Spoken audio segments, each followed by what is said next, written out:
I'm going to call Anthony Gallacher from Victorian Landcare to talk to us about Victorian Landcare projects. Welcome, Anthony.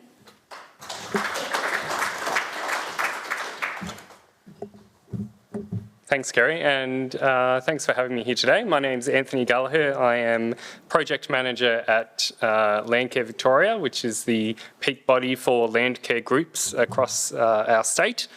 So we've got over 600 Landcare group network, friends of groups and other environmental organisations that are our members, and that represents over 17,000 household members or Landcare members across the state. So we're the peak body. We like to advocate for Landcare and for the landholders that make up our various autonomous groups.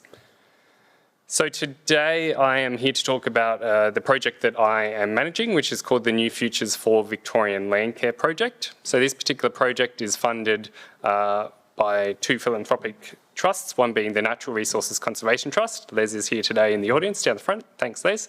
And the other one is the Ian Potter Foundation, who were generously provided the funding to roll out this particular pilot. So I'd just like to acknowledge that we're on Jara country today and pay my respects to elders past and present and acknowledge the continuing connection to country and water that Jara people hold in this area.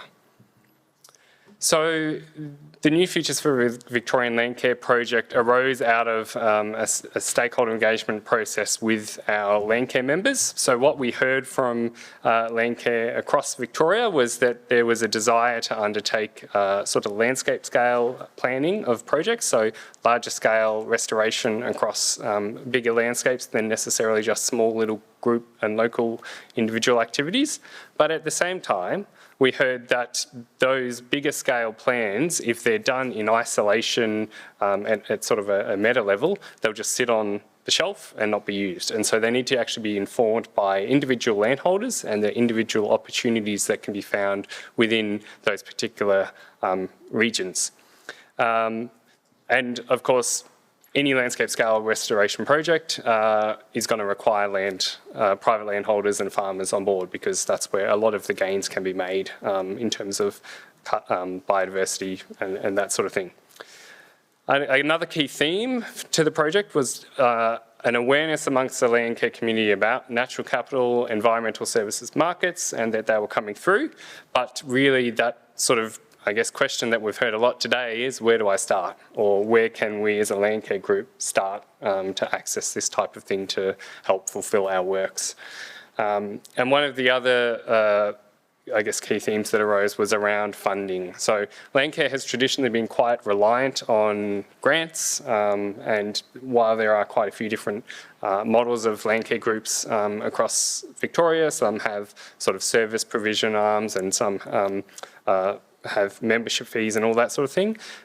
There is traditionally been a significant reliance on both philanthropic and government grants to undertake Landcare works. What we've heard anecdotally is that it's harder and harder to get that money, and so we wanted to explore how natural capital markets might sort of help fill in the gap for that additional resourcing to undertake Landcare works. So the project itself, what we're doing is essentially piloting a landscape planning program at a Landcare network level, so it's sort of a regional level, and seeing whether we can develop a model that explores both the landholder and the landscape planning piece that can then be replicated across other Landcare networks across Victoria. So the way we've done that is look at making sure that we can support the individual landholder level, so explore how individual landholders can look at what's on their property, the natural capital assets, the potential opportunities, and some of those potential links to biodiversity and environmental and carbon markets. So sort of that phase. And then also at the landscape level, bring together not only the Landcare network to look at what they want to do in the landscape, but other stakeholders and multiple other stakeholder partners, so that there's a broader shared understanding of what a landscape can look like. So people like other NRM organisations, the CMAs, Trust for Nature, and actually any other diverse stakeholders that could bring in some of those other social returns. So you bring in those multiple stakeholder approach rather than just doing a plan in isolation. So what does success look like in this particular project? So we've got 4 pilot landscapes that we're going to be rolling the project out. 2 this year, one of which is in the room. Andrew's at the back with the Gallacher and Northern Grampians Landcare Network pilot. We're running 2 pilots this year, and essentially each pilot landscape will have 10 landholders who will go through the Regen Farmers Mutual Landscape Impact Program. So that's the program that we're sort of using through this project to look at these individual opportunities on farm.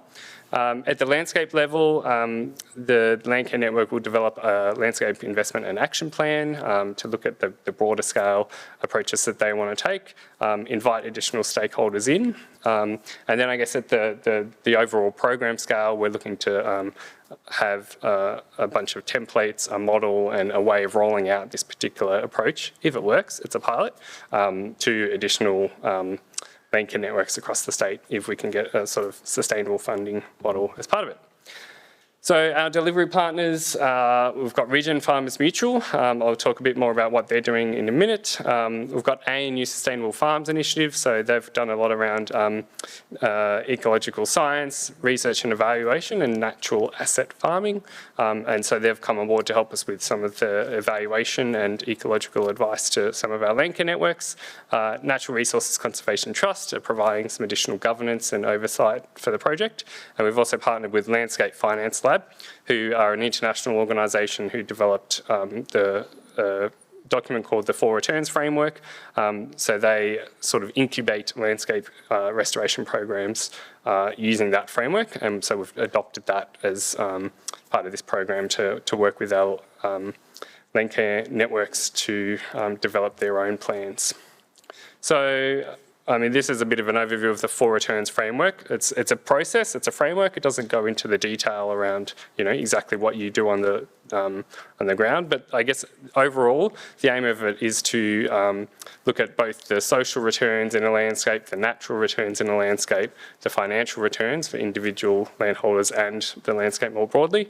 And we've adapted it to run a bunch of stakeholder workshops in each Landcare network, as well as run the Landscape Impact Program with Regen Farmers Mutual, which is working with the 10 pilot landholders to explore their opportunities at different scales. So we're currently midway through our first 2 pilots. So we've got Gallacher and Northern Grampians Landcare Network over there, around St Arnaud. They've started their program, and we've also got the Granite to Goulburn group, which is a group of 4 different networks that have come together to look at a larger scale area, led by Hughes Creek Catchment Collaborative, and they're over around the Strathbogie Ranges area. So for our particular project, the green investment, environmental markets, we're sort of just natural capital assets and all that sort of thing. We're using that to explore this non-traditional funding, non-granting type funding. So the natural capital asset investment is really that what money can flow directly to a landholder to help achieve the outcomes that the Landcare Group wants to achieve.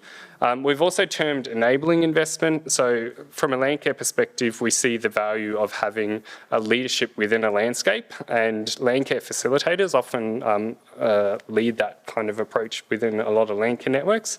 And so we want to explore a way that these landscape programs can help return a coordination piece and an ongoing support within a landscape as well, in hopefully a sustainable way. And obviously, to begin with, we've got philanthropic funding to support this particular part of the program, but we'll explore other funding mechanisms that help sustain that as part of the project. 1 minute. I'll quickly wrap up then. In terms of the landholder exploration piece, Regen Farmers Mutual are running a 20-week program with a working group and the 10 pilot landholders to explore opportunities. So that will hopefully yield us some investment opportunities in terms of the natural capital assets that those individual landholders have. While we go, we are documenting and recording and seeing what are the barriers for individual landholders and Landcare more generally around literacy, around environmental markets and all that sort of thing. So they'll help us with a sort of report at the end. And hopefully, at the end of the pilot, we're really looking at having a Landcare community that understands natural capital assets, understands a bit more around the environmental services markets, and then we can actually implement the plans and the vision that those Landcarers want. And thanks again to our funding partners. Thanks, Les, and that's it.